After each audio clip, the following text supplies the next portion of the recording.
The idea of a pop song being popular overseas is not such a strange concept these days, thanks to platforms such as TikTok, Instagram, and even this Tubu site I keep hearing about. Everyone knows the old phrase, big in Japan. Artists such as Scatman John, Cheap Trick, and Mr. Big achieving some success in their home territories, but becoming legends in Japan. However, I have not seen much said about artists or songs big in Korea. For some context, I moved from the UK to Korea back in 2020. Having lived here 6 years, there have been quite a few occasions where I've heard or been asked about certain English or Western songs that are supposedly legend status, only for me to draw complete blanks. So, for convenience's sake, I've compiled a list of a select few songs that I feel meet this criteria. Keep in mind, this is coming from the perspective of someone from the UK. If I underplay any of these songs, please make sure to let me know in the comments. Also, don't worry, this is not going to be just another foreigner in Korea making stuff up video. I have a real life Korean on hand to help verify some of these. So, let's get on with it. Lemons. German band Fool's Garden releases their 1995 album Dish of the Day, Lemon Tree being a single from it. It achieves some success, reaching number 1 in Norway, Sweden, Ireland, Austria, Germany and Iceland, but remains largely forgotten by younger generations. It is unclear how the song caught on in Korea, but most sources point to the 2008 Baekhyun cover version, which transforms it into a Korean acoustic pop standard.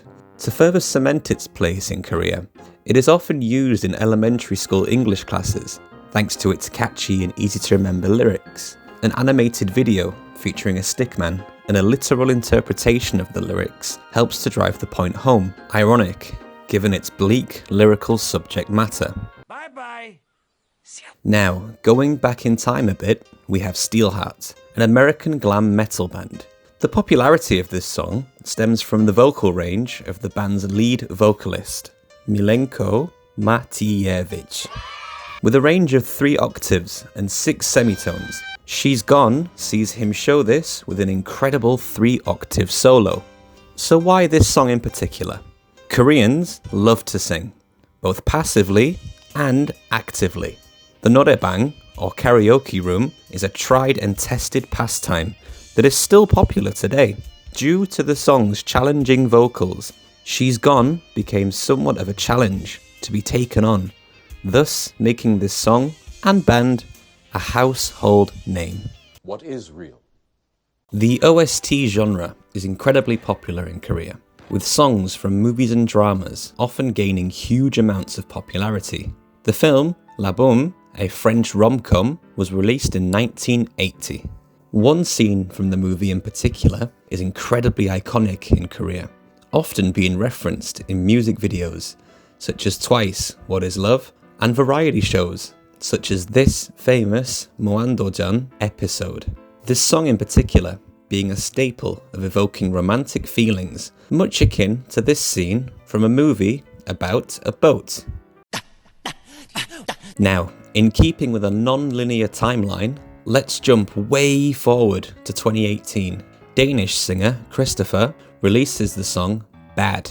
It peaks at number 10 on the Danish charts. Fast forward to 2019 and to the TV show Pocha Without Borders. This show sees its cast open a Pota, which is basically a street vendor overseas. An episode centers on Copenhagen. Christopher himself appears and is asked to perform a song. He obliges, and thus Bad becomes a huge hit in Korea. The song and Christopher became so popular that he was able to sell out Chamsil Arena twice and headlined his own sold-out show in the KSPO Dome in 2025. Oh my god, okay, it's happening! Now, for something completely different. An instrumental song. Sting is obviously not an unknown singer. If I ask you to name a Sting song, you'd likely say Shape of Your Heart or any number of Police songs. Well, what about St. Agnes and the Burning Train? Not familiar?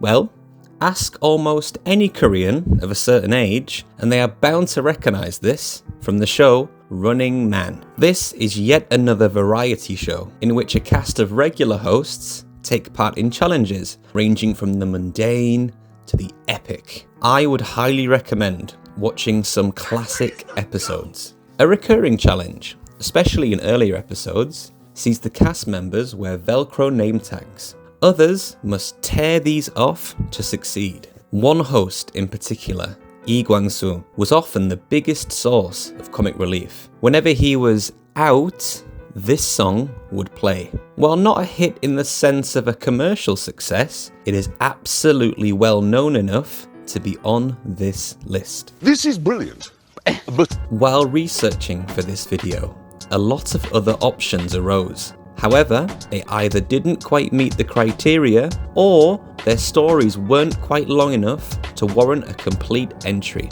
A big thank you to the live music lovers Korea Kakao group chat for their help here. A song you may already be familiar with. This is known for being eerily similar to the 1975 trot song Hae Der Nal by singer Song Dae-kwan. I have put these two songs together for one reason: FIFA Online. The game has a sizable player base here that these songs are known, or at least recognised, amongst those that have played, and sometimes by those that have not. I love you. As a child, I remember Westlife being popular. This song was even a #1 hit in the UK. However, it is included here for its longevity. Before coming to Korea, Westlife hadn't crossed my mind or even been mentioned for quite some time. Yet, I have been asked more than a few times if I know this song. Forever! A little before my time, this song was used heavily in the 1996 drama First Love, used for setting a solemn feeling/atmosphere. It was also adapted into cheering songs for Korea University and the LG Twins baseball team.